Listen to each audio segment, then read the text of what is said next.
Another taste from the slichus that we had on Saturday night, led by our Rabbi Yekusiel Kalmanson. So I've been, playing some of the singing part, and there you also hear a little bit the recital that we do so often during this week of the penitential prayers, slichus, where we call out the 13 attributes of God, which we'll also do quite often during Rosh Hashanah and Yom Kippur. How's everybody doing? Let's light up the darkness with a new wisdom candle. Who's in the house on a Wednesday? Yom Revi'i. Shandora in the Bronx. Yehuda in South Carolina. Melissa in Great Neck. Paul in the Great Northwest. Joe in the Inland Empire. Bella in Florida. Bill in Mid-Missouri. Tom in Pennsylvania. Joseph in Massachusetts. David in Indiana. Sharon in New Jersey. Ryan. Wishing a good evening to everybody with Rosh Hashanah almost here. Ella saying shalom. Welcome. Let's do it. Another exciting, fascinating daf in this little section of Tractate Kiddushin, the 20th volume of the Talmud. Our daf tonight is 31, Lamed Aleph. Page 31, continuing our discussion of Mishnah number 8 here in chapter 1. And we've been discussing the obligations of a child to the parent, or let's say a man or a woman to their parent, and the obligations of the parent to the son or daughter. We picked this up near the top of page 31a. A Tana taught a Baraisa. This Tana, usually we use the word Tana to mean a rabbi of the Mishnah, one of the sages. Later in the Gemara period, the word Tana was still used, but not necessarily mean one of the sages, right? The rabbis of the Gemara referred to as Rav, right? And they're called Amoraim and Amora. So when you use the word Tana in a Gemara, we're talking about a rabbi who was very learned, but actually did not rise to the level of a sage. Now, this Tana taught a Baraisa before Rav Nachman, who was an Amora, who was a sage. When a person causes his father and mother suffering, when a person causes his mother and father suffering, the Holy One, blessed be He, says, I did well in not dwelling among them. For if I had dwelled among them, they would have caused me suffering as well, as it were. Rav Steinsaltz adds, as it were, right? As it were. Clearly, when we're talking about the emotions of God, we're anthropomorphizing, right? A perfect and infinite and eternal being doesn't feel emotions the way we do. But as I like to say, what an incredible humility God demonstrates in the Torah by telling us that when we do certain actions, like bringing certain sacrifices, it creates a pleasing aroma. And in other places in the Torah, God tells us that He is angry with us. Right? Now that's so that we can understand the impact of our actions. But for God to even articulate in these words, using these ideas, that we, little us, now let me tell you something. The difference between an amoeba and a human being is like we're twins compared to the difference between a human being and the Holy One, blessed be He. Are you ever gonna, feel emotion, pleasure, or anger because of the actions of an amoeba? No, right? I mean, we're not talking about some kind of amoeba that makes you sick. I'm just an amoeba doing his thing, right? Like, that doesn't give us emotions. And yet, God tells us that we somehow are granted the ability by God to cause God joy or anger. Why would that be? Because He invests us with this agency. That's how important our actions are in this world. And for God to even say such a thing, I think just evinces the humility of God and the love of God toward God's children, to us, all of us. And I think it's a way to motivate ourselves. I think that was God's point, is to motivate us to do our job in this world, to act like a mensch, to do the right thing, right? Because God cavels, God has nachas, God gets pleasure when we do the right thing, when we treat each other right, and when we treat God in the right way, when we respect God in the right way. And the kind of in-between arena, right, in between just how we treat other people and how we treat God, is how we treat our parents. How we treat our parents. And if you look at the Ten Commandments, right, the way that the Ten Commandments are given, there were 2 tablets, right, that Moses brought down Mount Sinai. There were 5 commandments on each tablet. And we understand, our sages teach, that the first 5 are the commandments that regulate, basically the affairs between humans and God. And the second 5 sort of regulate the affairs between humans and humans. But honor your father and mother is on the first tablet. It's the 5th commandment. It's on the first tablet. So the way that we treat our parents has some kind of tremendous impact in the world, and is considered to be the way, it's part of our relationship with God. And it makes sense in a lot of ways, right? God partnered with our parents in creating us. So in honoring our parents, we honor our creators, right? Them and God. Also, if we mistreat our parents are unlikely to complain about that to their friends. Maybe some do, but honestly, what we do to our parents, any pain we cause our parents, they're probably going to keep that to themselves. And so who's going to know about it? Not society, but God. And so we have this further idea that we'll be talking about today, that a person who makes transgressions in secret, this is why you'll be asked, right, when you go to the next world, when we leave this world, one of the first the first question they'll ask is, were you honest in your business dealings? Meaning, were you honest in those little moments when no one else was going to know except God, right? Only God would know. So if we act in a way when we know we're going to get away with it, we're acting in some kind of wrong manner when we know we're going to get away with it. So then what we're saying is, well, what I really care about is what humans think of me, and I know I'm going to get away with it. So it doesn't matter to me, God forbid, what God thinks of me. Right? That which we do in secret, knowing we're going to get away with it, is a disrespect to God. And likewise, if we disrespect our parents, because, who are they going to tell? Well, that means that God knows, right? And so you're disrespecting God in that sense. So this idea here that and here it's stated explicitly in the Gemara, right? This Tana taught it before Rav Nachman, so he wasn't at the status of Rav Nachman, but apparently Rav Nachman didn't say you're wrong, and this statement was recorded here in the Gemara, that when you cause your parents to suffer, you cause God to suffer.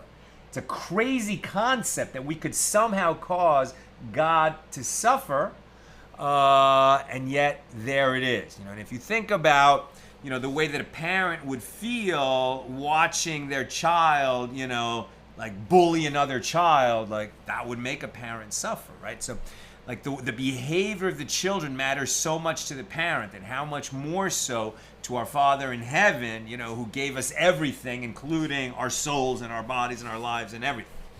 Okay. And how do we know this? What's the source for this idea? Right? And interesting, not only does when you cause your parents suffering, you cause God suffering, but take it even a step further, God then says, I did well in not dwelling among them, right? Choosing to remove God's revealed presence. God is everywhere. We're inside of God. But God removed his revealed presence from this world, right? Because being so close to us and then watching us misbehave would cause God greater pain. And so sort of putting these words in God's mouth, as it were, I did well in not dwelling among them, for if I had dwelled among them, says God, they would have caused me suffering. Rabbi Yitzchak says, anyone who transgresses in private, it is considered as though he is pushing away the feet of the divine presence, i.e., he distances God from him, so to speak. As it is stated, so says the Lord, the heaven is my throne, and the earth is my footstool. Isaiah 66:1. When someone sins in secret, he demonstrates that he thinks God is absent from that place, and it is as though he pushes the feet of the Lord away from the earth. With regard to the same issue, Rabbi Yehoshua ben Levi says it is prohibited for a person to walk even 4 cubits with an upright posture, which is considered an arrogant manner. As it is stated, the entire world is full of his glory. Isaiah 6:3. One who walks in an arrogant manner indicates a lack of regard for the glory and honor of God that is surrounding him, and thereby chases God from that place, as it were. And the Gemara relates, Rav Huna, the son of Rav Yehoshua, would not walk 4 cubits with an uncovered head. And he said, the divine presence is above my head, and I must act respectfully. The Torah doesn't say anywhere that a Jewish man has to wear a kippah. And there's a lot of places that say, well, what exactly is the source for that? Here's a good one. The idea that you would walk with your head uncovered is understood to be disrespectful to God, right? Because it's a reminder to yourself and to others that you are a person who has God before him always, everywhere he goes. That's why the head is always covered, right? It's a mark of being a humble person who always respects God. Do you have to walk stooped over? I don't think that's an obligation. But it's not so much about posture, but think about that. Anytime we act arrogantly, right? What they're talking about is arrogance. So anytime we're arrogant to anyone, it disrespects God. The son of one widow asked Rabbi Eliezer, if my father says to me, give me water to drink, and my mother also says to me, give me water to drink, which of them should I honor first? And Rabbi Eliezer said to him, set aside the honor of your mother and perform the honor of your father. Why? Because you and your mother are both obligated in the honor of your father. So he came before Rabbi Yehoshua and asked him the same question, and Rabbi Yehoshua gave him the same answer.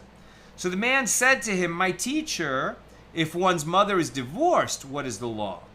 Rabbi Yehoshua said to him, from your eyelashes, which are filled with tears, it is evident that you are the son of a widow, and you have no father. Why then are you asking this question as though it were relevant to you? Are you in other words, it must be that this man came first to Rabbi Eliezer and then Rabbi Yehoshua, and he was asking the question please tell me what to do, like when you're asking a rabbi for guidance in how you should actually live your life, as opposed to hypothetical question, right? And in this case, it was a hypothetical question, since this man, is the son of a widow, meaning his father has died. So it's a hypothetical question, but he seems to be pressing in a way that Rabbi Yehoshua found annoying. And so Rabbi Yehoshua was sarcastic with him, and he said, pour water for them into a pitcher and squawk at them as one does to summon chickens. In other words, if one's mother is divorced, the same honor is due to both parents, and neither takes precedence, right? So the only reason that if you had to choose, you have to do whatever your mother asks you to do, and you have to do whatever your father asks you to do. But if they both make a request simultaneously, and you have to just pick which one you're going to do first, okay, so if, your parents are both alive and married to each other, so your mother has some kind of obligation towards your father, and you have some kind of obligation towards your father, okay, so, serve your father first. But if your parents are not married to each other and they lodge that request simultaneously, okay, so you could choose which one you want to honor first, your mother or your father. And as we've learned, a son is more likely to honor his mother first, and that seems to be okay. Ula the Great interpreted a verse homiletically at the entrance to the house of the Nasi, right, the head of the Jewish community in that generation. What is the meaning of that which is written, quote, all the kings of the earth shall give you thanks, O Lord, for they have heard the words of your mouth. That's Psalm 138, verse 4. Now, it is not stated the word of your mouth in the singular. Rather, the verse uses the expression the words of your mouth in the plural. So to what is this phrase referring? When the Holy One, blessed be He, said, Exodus 20, verse 2, this is the revelation at Mount Sinai, the Ten Commandments, I am the Lord your God, and in the same verse, you shall have no other gods before me. The nations of the world said, he teaches this for his own honor, as both statements entail respect for God. In other words, you're not learning something else from the second statement. That's very interesting. Are we saying that, it was the Jews that were assembled at Mount Sinai, the Jews in the Erev Rav, right? There were a bunch of Egyptians that said, hey, the writing's on the wall. This people's star is rising, ours is falling. We're going to go with them, right? So there was a lot of people at Mount Sinai. But there's a teaching elsewhere that when God revealed God's self at Mount Sinai, the whole world, heard something. Did they hear the exact words? Did they feel an earthquake? What exactly did they hear? We also have a teaching elsewhere, I think it's in the Midrash, that God offered the Ten Commandments to all the nations of the world. There's actually some humorous jokes made out of that idea, but it's actually a Midrash that God offered the Ten Commandments to all the nations of the world, and they all said no, right? And the Jews said yes without even knowing what was in them. At any rate, so, here's this idea that the nations of the world said, well, he says, I'm the Lord your God, and you shall have no other gods before me. Perhaps this was one of the reasons they said, no, we're not interested.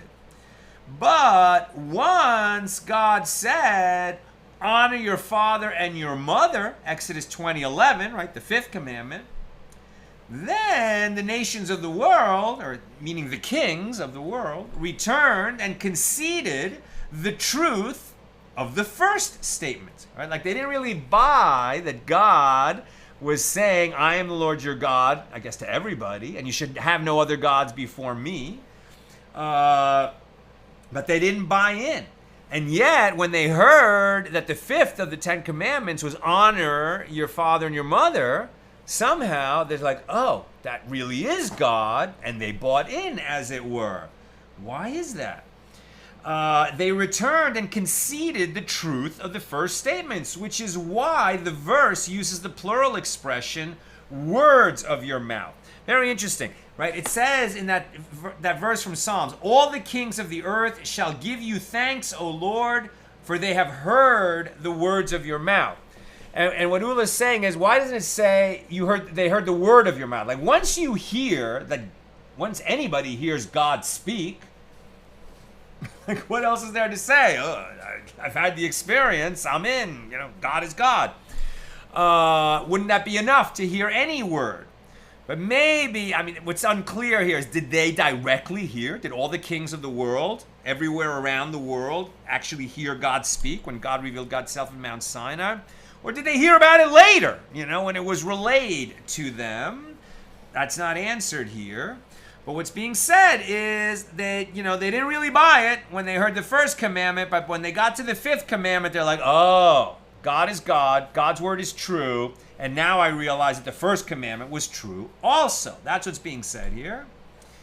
Rava said, and this can be derived from here, Psalm 119.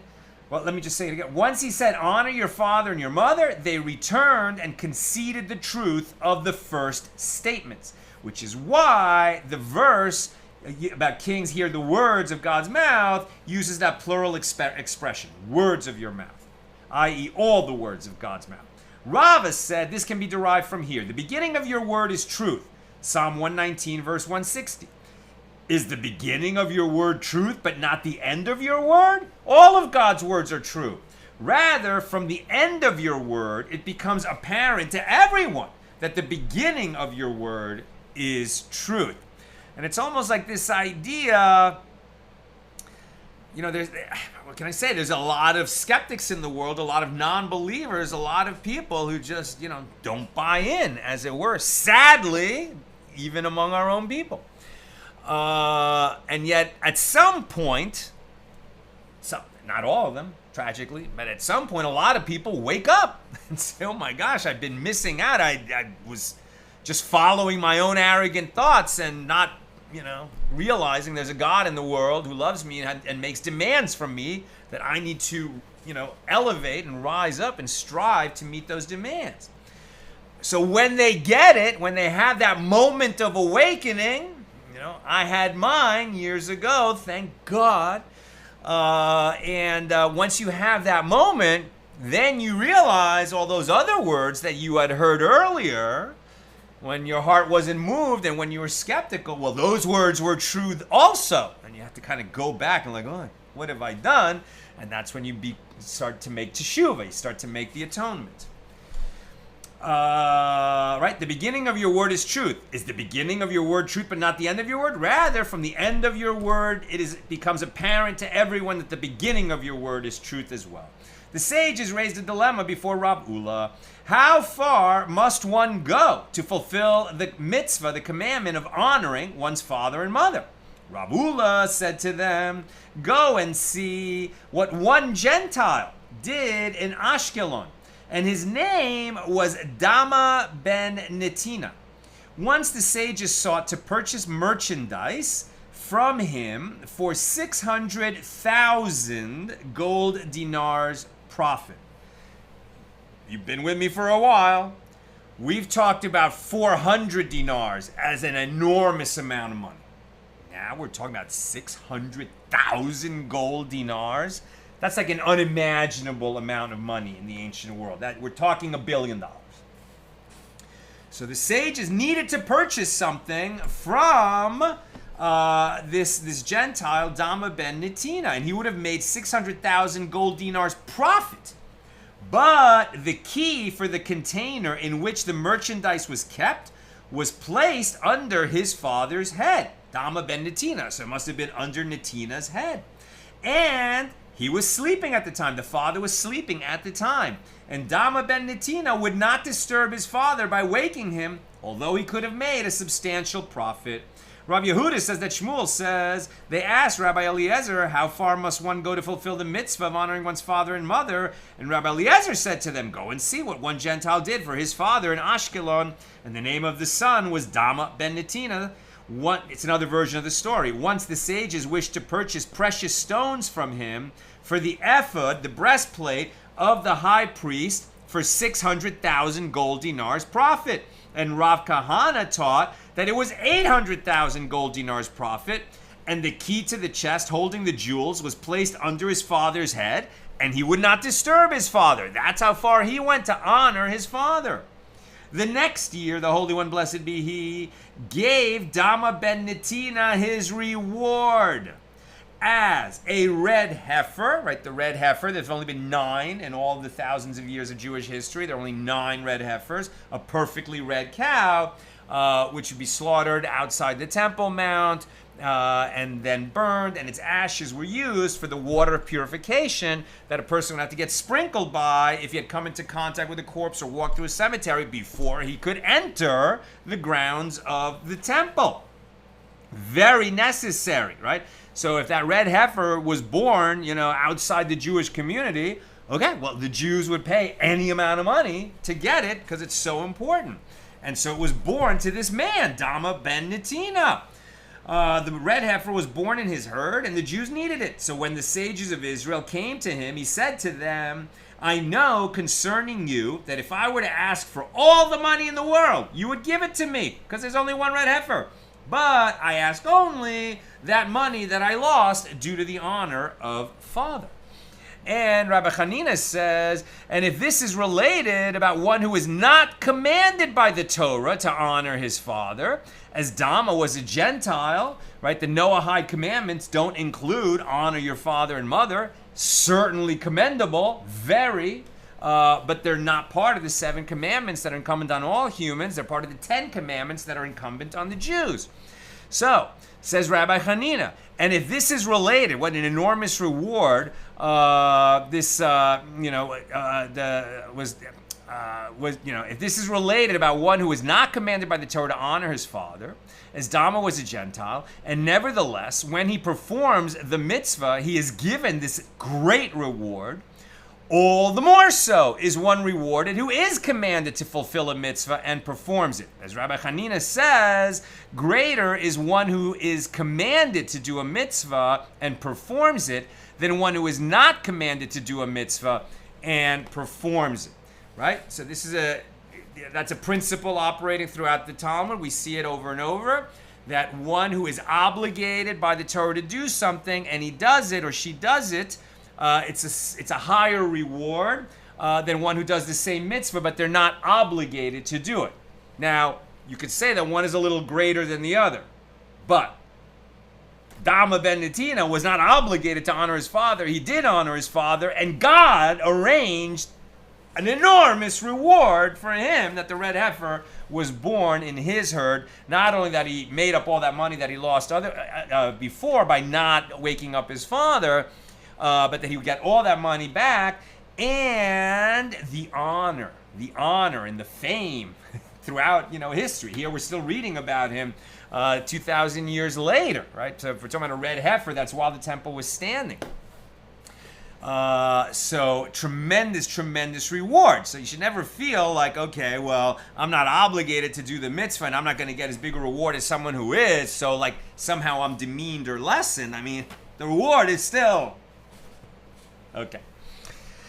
Rav Yosef, who was blind, said, at first I would say, if someone would tell me that the law is in accordance with the opinion of Rabbi Yehuda, who says a blind person is exempt from fulfilling the commandments, I would make a festive day for the rabbis, as I am not commanded, and yet I perform the commandments, so I would feel like, wow, I'm doing something I'm not obligated to do. I'm going the extra mile. I'm going to get a bigger reward from God in heaven.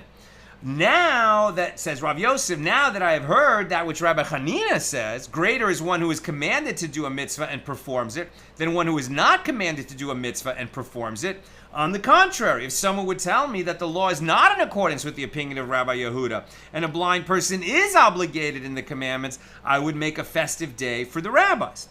When Rav Dimi came from Eretz Yisrael to Babylonia, he said once Dama ben Netina was wearing a fine cloak of gold and was sitting among the nobles of Rome. And his mother came to him and tore his garment from him and smacked him on the head and spat in his face.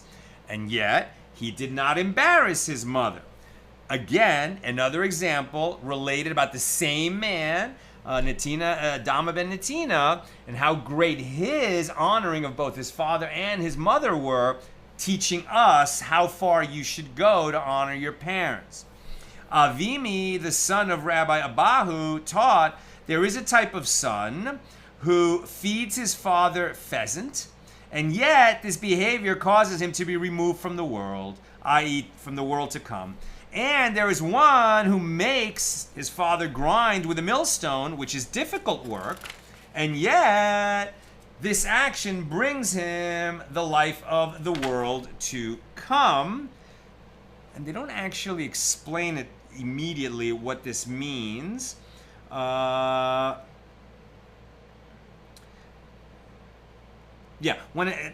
a son gives his father food, he should serve him politely. So if he feeds his father pheasant, but does so in anger, he is punished. And conversely, even if he makes his father grind with the millstone, but does so with good intentions and with kindness, he is rewarded with a portion in the world to come. Right? So it's not so much what is the specific action, it's that you have to have this overall consistent intention and attitude and manner with your parents, no matter how they behave, to treat them properly, right? And with great deference and honor. Now, I'm sure somebody is queuing up the question, what if you have an abusive parent, right? That's not going to be addressed here. Of course, there are truly awful people. I heard a story today, just about a man who became an absolute, addict to gambling and other vices, and ended up destroying a very successful career and, more importantly, a family. Had to go on the run and never saw his wife and 7-year-old daughter again for 10 years. And, when he finally showed up trying to make amends and was just a decrepit, battered individual, the wife really had to think twice. Do I want my 17-year-old daughter to meet this man who destroyed our lives and abandoned us? And finally said, well, the daughter's been asking questions for years. I'm going to tell her. The daughter didn't want to meet him at first, then decided to meet him. And she said to him, you're awful. You abandoned us. I just wanted to see you once to tell you I never want to see you again.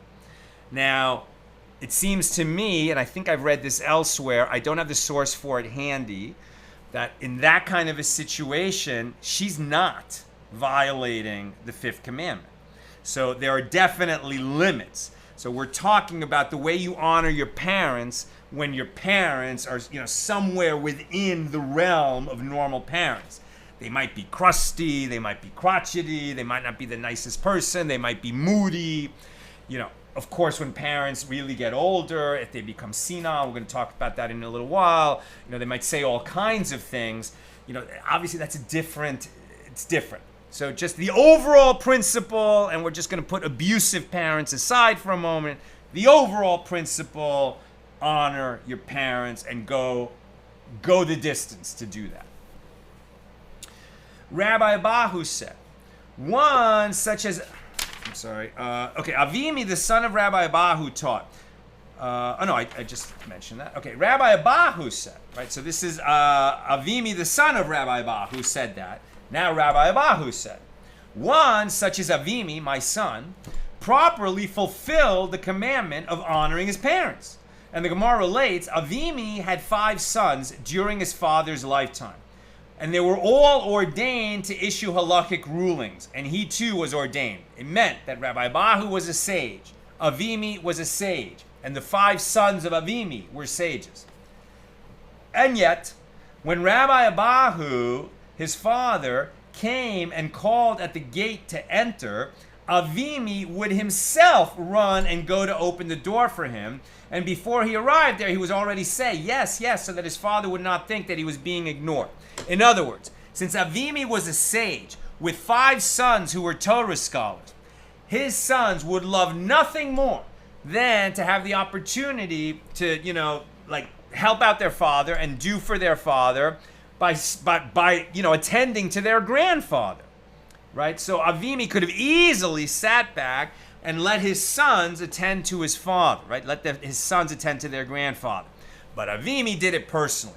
Avimi, who was a great respected sage that others would defer to constantly, whenever he had the opportunity to humble himself and just attend to the physical needs of his father, he would run to do it.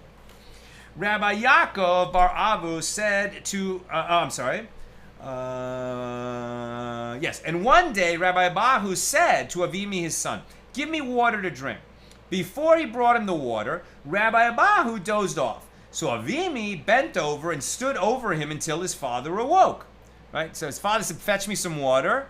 Avimi went to get the water. When he came back, his father had dozed off. Did he go back to his own studies? No, he waited there with the water until his father woke up. And the performance of this mitzvah aided him, i.e., as a reward, God helped Avimi in his studies. He didn't miss anything by not studying during that time. In fact, he became a much stronger Torah scholar because of the deference that he paid to his own father in fulfilling this commandment. And indeed, God helped him in his studies, and Avimi succeeded in homiletically interpreting the psalm, a song to Asaph, Psalm 79. Rav Yaakov bar Avu said to Abaye, with regard to one such, and we're on 31b, by the way, with regard to one such as I, who is so beloved by my parents, that before I return from the study hall, my father brings me a cup, and my mother pours for me. How should I act? Right, like his parents were so deferential to him. Maybe his parents were not Torah scholars and he was, so they were just so quick to shower love on him and to serve him, as it were. So he's asking, what should I do? Like, they don't give me the opportunity to serve them because they're so busy serving me. Is it disrespectful to accept this honor from them?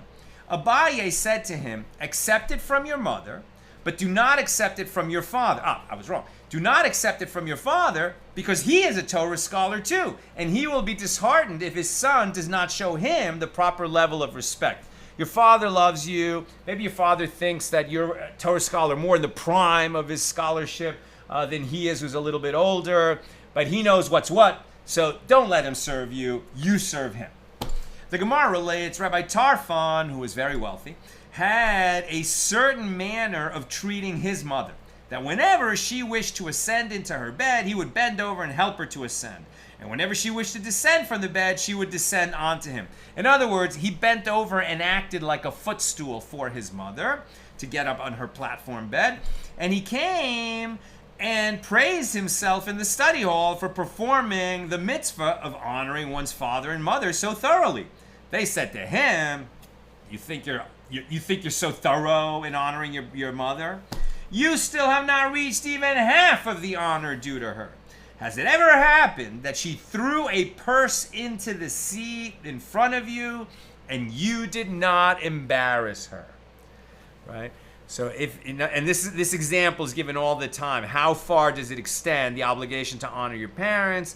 Right? That if they take, and Tarfon was a wealthy businessman as well as a great sage. So if his mother, maybe because she was a little senile or in a mood or something, took a bag of money and threw it in the ocean, right? And then if he was going to go fetch it, or if he was going to scold her or tell her not to do that again so that more money bags don't disappear, you cannot do that publicly if it's going to embarrass her, and probably not even privately. If she, is like starting to go senile, and then you tell her, what are you doing? And then she realizes what she did and she feels bad, that's what you can't do. That's what you can't do.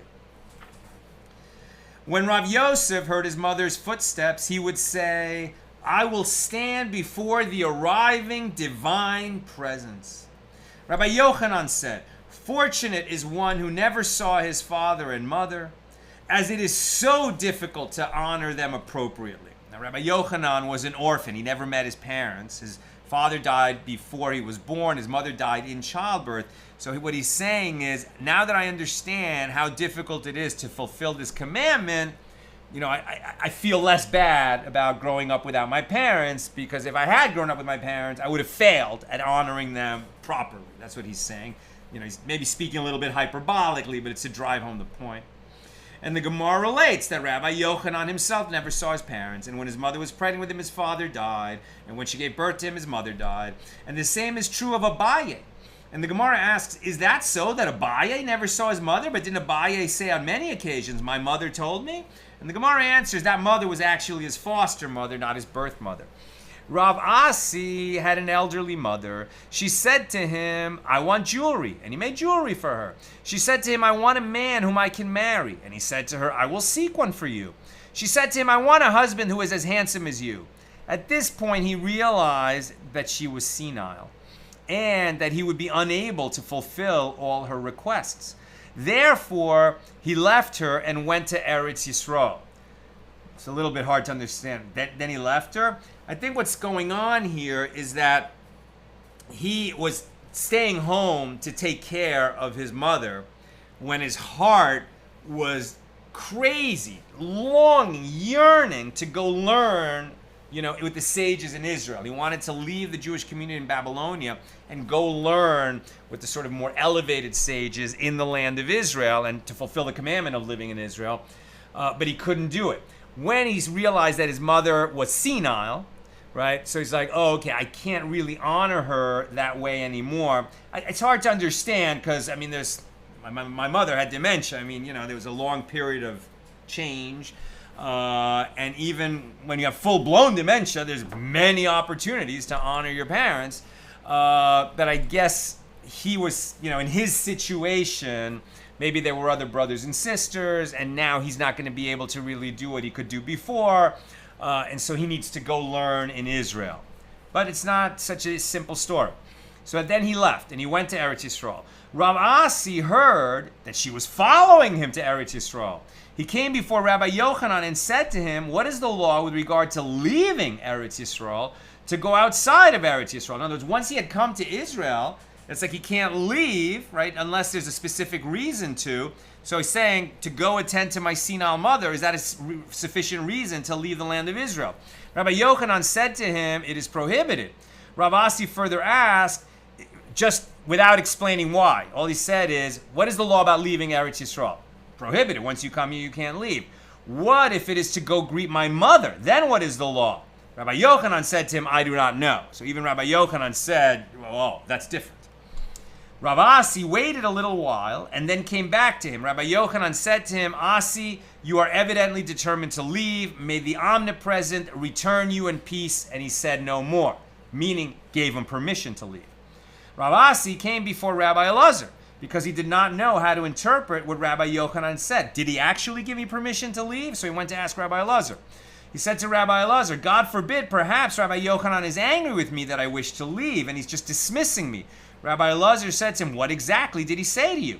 Rav Asi reported, he said to me, may the omnipresent return you in peace. Rabbi Elazar said to him, if it is so that he was angry, he would not have blessed you. So Rabbi Yochanan certainly gave you permission to leave. In the meantime, while he was traveling to meet his mother, Rav Asi heard that her coffin was coming. Right? So she was very far gone in her senility, and then she died. His mother had died, and her coffin was being brought to Eretz Yisrael. And he said, had I known, I would not have left, as after his mother's death, he was not obligated to leave Eretz Yisrael to honor her. It's a complicated story. The sages taught, one honors his father in his life and honors him in his death. How does one honor him in his life? One who goes to a place on the command of his father should not say to the people to whom he has been sent to hurry them along, send me on my journey on my own behalf, or hurry up on my behalf, or allow me to take leave of this business on my behalf. Rather, he should say all of the above in the following manner. Act in this manner on my father's behalf, as a mark of respect for his father. Right? In other words, one should attribute everything in his life that he could possibly be attributed to your father, your mother, do it. So how does one honor his father after he dies? If he says a matter that he heard from his father's mouth, he should not say, so said father. Rather, he should say, so said father, my teacher, may I be an atonement for his resting soul. And this law applies within 12 months of his death. From this time onward, he says, may his memory be for a blessing, for the life of the world to come. And so you want to attribute anything that's possible. Anything you say, you want to always be showing that deference and say, I'm just trying to be a credit to my parents, right? Everything I try to do, I'm trying to be a credit to my parents. And if they've left this world, may their memory be for a blessing. If they've left in the last year, everything I'm doing now, I'm trying to help make an atonement for their soul, right? And that's why, for example, when you say Kaddish, right? When a Jewish person's parent dies, they say Kaddish. A Jewish man is obligated to say Kaddish for 11 months after the death, and if possible, to lead the prayers. And the merit of leading the prayer service, right, is a merit to the parents, and that everyone understands that's why you're doing it. Even if you're not good at it, you're just trying to earn that merit for your parents. I am almost done. Questions or comments, get them in, please. reload the question document. Okay. The sage is taught. A sage who lectures in public must change the name of his father, i.e., when he quotes his father, he should not mention him by name. Right? Now, remember, in the parlance, of Hebrew names, and when we're talking about the sages, right? Like you call yourself, like my name, I won't say my name. Somebody's name would be like Yitzhak ben Avraham, right? So if he refers to himself, you could say, my name is Yitzhak ben Avraham. You could do that. But if you're going to quote your father, something you learned from your father, you wouldn't say, so said Avraham ben, what was Abraham's father's name? I can't remember. It'll come to me later. But, you don't call your father by his first name. You would say, so said my father, and then you add my teacher, right? And similarly, he changes the name of his teacher. So when he quotes his father, he should not mention him by name, as will be explained. And similarly, he changes the name of his teacher. And the disseminator is one when a Torah scholar is giving a lecture, in a time before there was PA systems, he would just speak at a normal volume, and then somebody with a very loud voice would, shout it out so that everyone in the hall could hear. That's called the disseminator. And sometimes the disseminator would add a little bit of commentary, and so the disseminator definitely needed to also be some kind of a sage, but with a loud voice. So the disseminator who explains the statements of a sage to the audience changes neither the name of the speaker's father nor the name of his teacher. And the Gemara asks, to whose father is this referring? If we say it's referring to the father of the disseminator, whom the sage mentioned in his lecture, is that to say that the disseminator is not obligated to observe the mitzvah of honoring his own father? How can a disseminator mention his own father's name? No. Rather, Rava said this is referring to the name of the sage's father and the name of the sage's teacher. And this is like that which Mar bar Rav Ashi, right? Mar, the son of Rav Ashi, would do.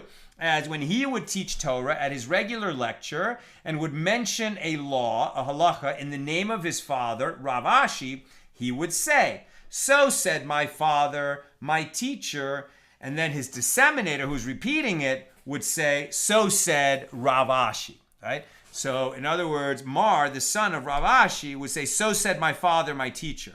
And then his disseminator would say, so said Rav Ashi, right? So you don't speak about your father by his name, especially his first name, right? Again, the use of words, the use of our speech has to be very refined and never in any way show any kind of disrespect or familiarity, right? Familiarity is a sign of disrespect. You have to show awe, right? Fear your parents, awe of your parents, honoring your parents by referring to them in this very honorific way. Okay, let's go to questions or comments.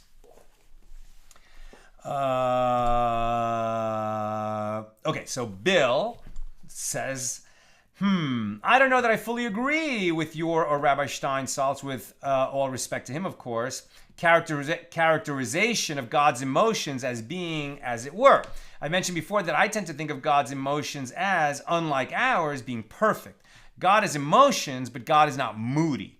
But tonight, in your explication, I think I can put a sharper point on my concern. How can we say God only suffers from our behavior, as it were, but say in the same breath, God loves us? Does God only love us, as it were?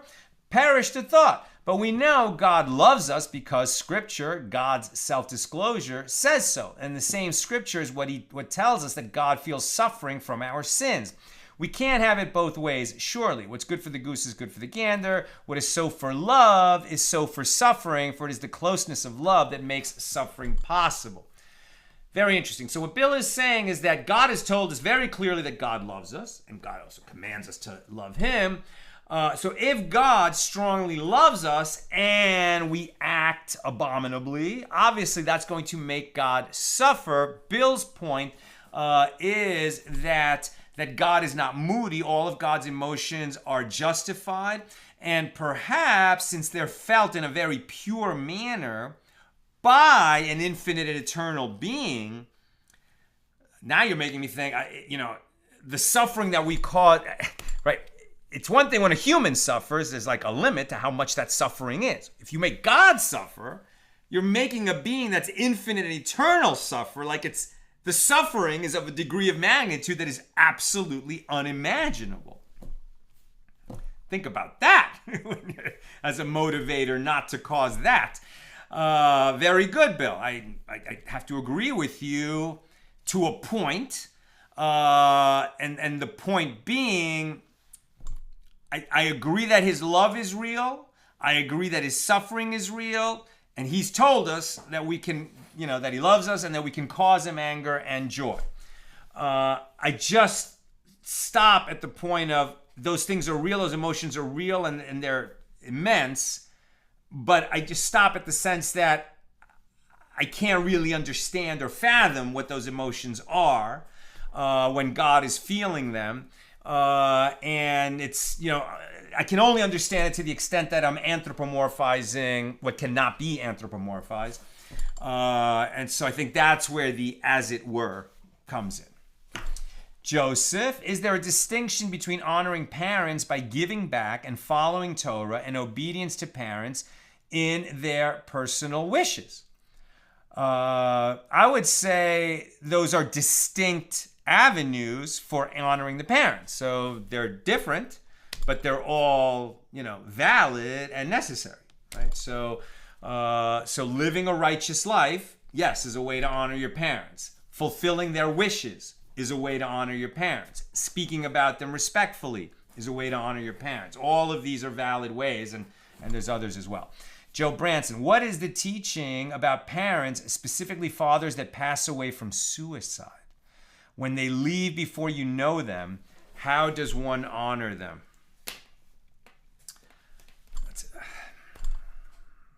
First of all, my heart goes out to someone who has endured that pain. I don't know. My heart really goes out to someone who has to endure such a pain. It's so difficult. I can't imagine it. I would like to think that people, who take their own life, I'm not generalizing. Every situation is different, but I think in many of those situations, somebody was dealing with, some kind of overwhelming, for lack of a better term, a mental illness. And so maybe one way to honor them is to say, like, he wouldn't have done it, or she wouldn't have done it if they were in their, had their full capacity. They were overwhelmed by something and they made a tragic decision, and that decision hurt others, especially the children, unimaginably so. But perhaps one way of honoring them is, first of all, trying to understand, from people who knew them or their writings or whatever you can gather of who they were before they, came to that state in their life. And we were talking about just a moment ago, this idea that living the most righteous life that you can. And, if possible, if you have the good fortune to have children yourself, and try to be the best parent you can be, and learning and righteous and giving charity and just being, a mensch in this world, that is a way to honor one's parent, especially when you do it not just sort of generally, I want to do righteous things because that will accrue to the merit of my parent, but specifically, I'm going to do such and such good deed in the name of, in the memory of this person, right? That's going a little further. So my mom's Hebrew name, Babette Basio. So, we have the charity account. We put 10% of our income in the charity account. Nina's dad is Chaim Ben. I'm so sorry, sweetie. I'm just spacing for a moment. I'm sorry, I'm spacing. But the point being that, Nina's dad, she lost her dad, I lost my mom. And very often when we give to charity, we'll put in that line in memory of Chaim Ben Lucio. I'm sorry, I couldn't remember. Chaim Ben Lucio. And very often, we'll just write in memory of Babet Bas Yoel, in memory of Chaim Ben Lucio. And so doing deeds that you wouldn't have done otherwise, that's even the best, right? Like doing something you wouldn't have done and specifically doing it to honor your parent, for whatever reason they left this world, whatever was the reason or the cause of their final demise, that is a way to honor your parent. That's what I've got for us today. And with God's help, we'll be together again tomorrow, Thursday at the regular time, 6 p.m. Pacific. Have a great night.